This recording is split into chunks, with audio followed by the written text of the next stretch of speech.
The nation's red-blue divide means the media have gone from acting blue to feeling it. House Democrats ended their presentation in President Trump's Senate impeachment trial Friday, and the president's defense attorneys began laying out their case in a brief Senate session Saturday. The defense will resume its presentation Monday. The baseless Democratic arguments for impeachment, stretching over 3 long days and nights, were greeted by a resounding thud of public disinterest. Ratings were down on TV and both senators and bystanders were in poor attendance.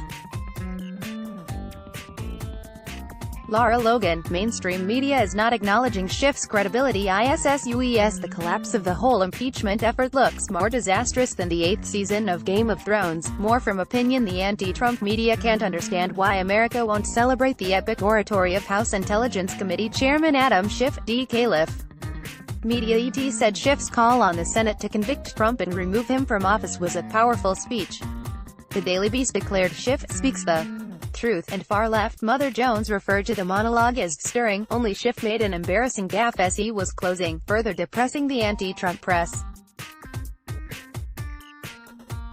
He cited a CBS News report that claimed President Donald Trump had told senators, "Vote against the president and your head will be on a pike." GOP senators were unified in their anger at what Chicago Sun-Times, Washington bureau chief Lynn Sweet called Schiff's unforced error.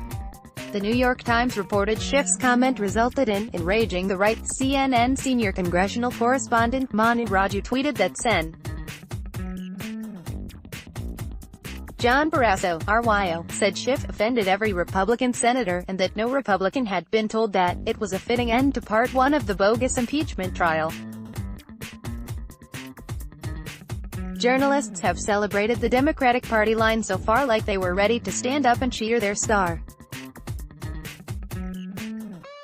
The media threw love bombs at Schiff, envisioning him as everyone from famed orator Sen. Daniel Webster to rock superstar Bruce Springsteen. By comparison, former Time editor Rick Stengel said Trump was like the late Soviet tyrannical dictator Joseph Stalin. Self-described conservative Washington Post blogger Jennifer Rubin was hanging on Schiff's every word. "Thank God I was alive to hear Adam Schiff speak these past few days," she tweeted. Much of the media didn't just celebrate Trump's attackers. They had to silence his supporters, as well. Longtime Democrat and ABC anchor George Stephanopoulos gave us the memorable image of the week doing just that. He was captured on camera running his hand back and forth across his throat, telling staff to cut away from Trump lawyer Jay Sekulow answering questions. It's worth remembering that Stephanopoulos is more openly partisan than many of his fellow journalists. He is a former White House communications director for President Bill Clinton and for Bill Clinton's 1992 presidential campaign, and he gave $75,000 to the Clinton Foundation. But all that adoration was no match for the gang at CNN. Schiff was their shining star and CNN was sure to tell viewers. The network's journalists and pundits nearly wore out the alphabet piling on the praise, terming his speech coherent, cohesive, dazzling, forceful, inspiring, powerful, and remarkable. The folks at CNN made it clear they were very concerned by impeachment, using the word very 11 times in one segment. Situation Room anchor Wolf Blitzer excelled, celebrating the very, very powerful and forceful speech, and noting Schiff made a very, very strong case. New Day anchor John Berman was so very incensed that senators weren't sitting with rapt attention. He whined that they could be thrown behind bars for leaving the floor of the Senate. Berman fantasized that 30 of them would be in the slammer right now if Chief Justice John Roberts actually enforced the rule. CNN saw impeachment everywhere, even when Trump was the first president to ever speak at the annual March for Life in Washington.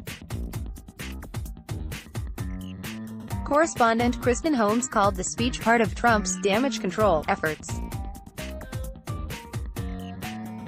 It was all happening in the middle of this impeachment trial, and that, of course, is very obvious why President Trump would want to speak here today, she said. The network even stretched the truth to make Schiff more palatable.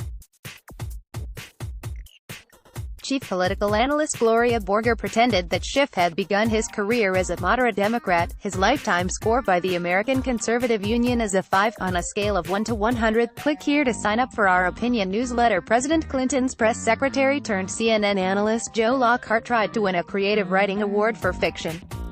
Lockhart made up a conversation between Republican senators, but didn't admit at first that the only place the conversation took place was in his vivid imagination. In Lockhart's fictional account, also known as a lie, one senator supposedly said of the Democratic accusations against Trump, "I haven't heard any of this before. I thought it was all about a server. If half the stuff Schiff is saying is true, we're up s. Creek." He wasn't referring to the Canadian sitcom. Lockhart was mocked for his fake tweet, but his bosses at CNN didn't seem to mind. Click here to get the Fox News app. Now that the impeachment trial has shifted over to the Trump defense, CNN is already on the case. Friday's reliable sources email warned America is about to be hit with a storm of disinformation. While intended as an attack on Trump, this reads like a description of pretty much every major anti-Trump media report on impeachment, especially at CNN. Click here for more from Gainor. Let's block ads. Why?